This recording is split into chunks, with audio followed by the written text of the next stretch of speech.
Good afternoon and thanks for joining us. I'm Judy Simpson. For the second straight year, Vermont has helped to set a record. Last Saturday was Vermont Day at the Eastern States Exposition in West Springfield, Massachusetts. The day drew more than 172,000 people to the fair, and that broke the single-day attendance record, which had been set on Vermont Day in 2017. As we've shown over the past couple of weeks, some of Vermont's most talented 4-H members have been performing and competing at the Expo in a wide range of events and activities. We begin today's program with a look at Vermonters who've taken to the Big E stage to perform music and present their educational exhibits to the more than 1.5 million people who attend the Expo. So we have youth from all over Vermont that are here representing their counties and their state, doing all different types of stage presentations.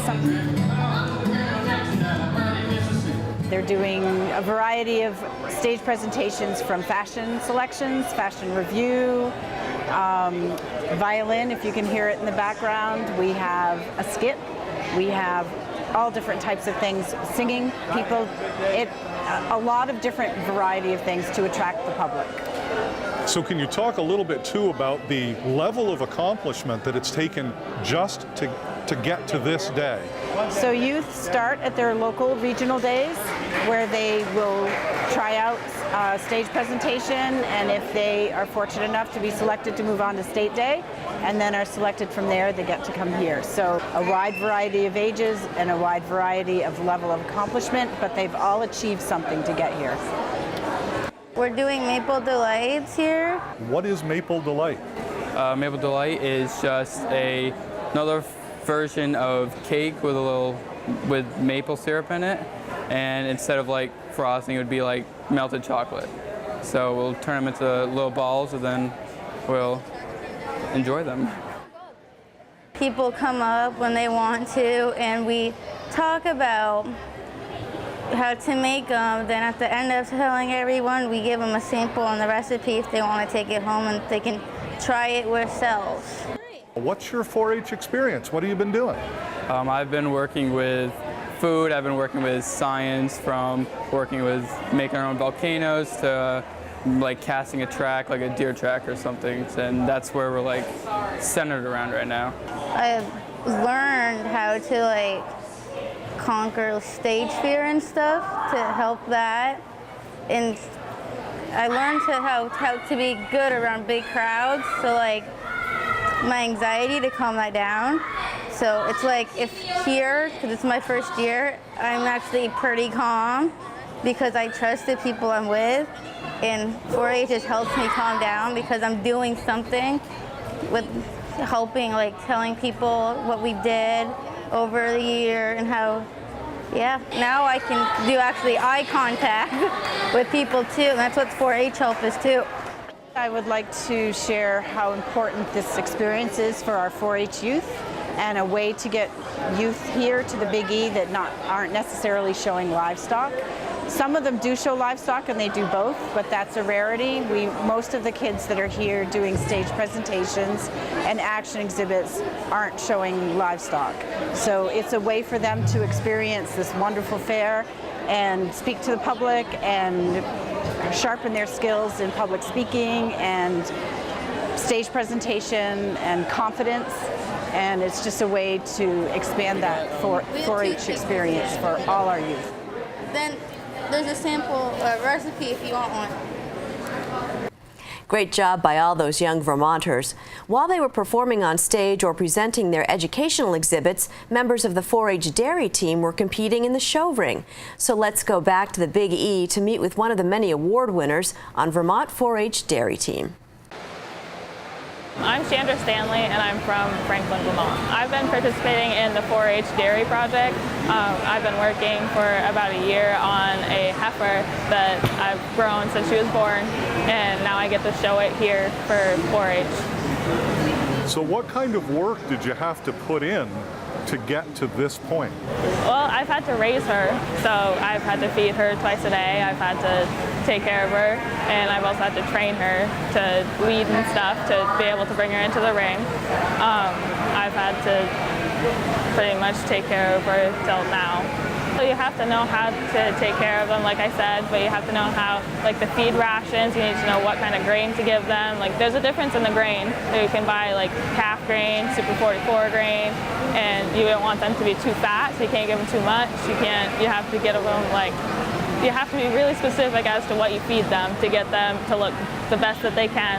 There's beet pulp that fills them out. There's different kinds of hay, like coarse hay. There's haylage. So you have to know what you're doing with that feeding part, along with like the fitting part. You have to train them. You have to clip them. You have to give them a haircut. You gotta pretty much make them look the best way you can. What did the judge say to you in that ring? Well, she said that I did a good job with handling my heifer and that I'm one of the best that she's seen so far, but that I stood in front of the person that was ahead of me because I showed off my heifer too much that she couldn't see the other heifer standing beside me. That's why I placed where I did. We like to feel we picked the cream of the crop to come down. There are still some very hardworking kids at home that don't have that opportunity, but they're down here representing Vermont, Vermont 4-H, Vermont Extension to the best of their abilities, and we've had a successful weekend with their endeavors. You are representing Vermont. Do you feel that? Yeah, I do, because we've been picked. There's 30 of us that are picked to come here, and we have to keep the space clean. As you saw, we just won the Herdsmanship Award for Vermont, so we pretty much kept our space the cleanest out of all states that are here and take care of our stuff. We have to like make sure there's no stuff on our show boxes, make sure it's nice and neat for the people walking by looking. Another young lady I've watched mature in the program, again, steps up to help out anybody that needs it. And I've seen her help kids from other states as well. So we're here as Vermont, but we're also here as New England. And it's awesome to see the kids working state to state. And Chandra's one of those that will step out of her comfort zone and help out. What's 4-H meant to you? Well, actually, when I was about 3 years ago, I showed my calf's mother, so that meant a lot to me. Having her here, as this was the first year I've been able to bring one that I've bred and owned, showing her when I was younger was a lot different than now when I know what I'm doing. When I showed her, I remember people helping me. Like, I didn't know really how to do their top lines, like on the back, and I remember people helping me do that and giving me encouragement with how to show and stuff. So there's been some special times, I guess. How would you describe your time in 4-H? Fun.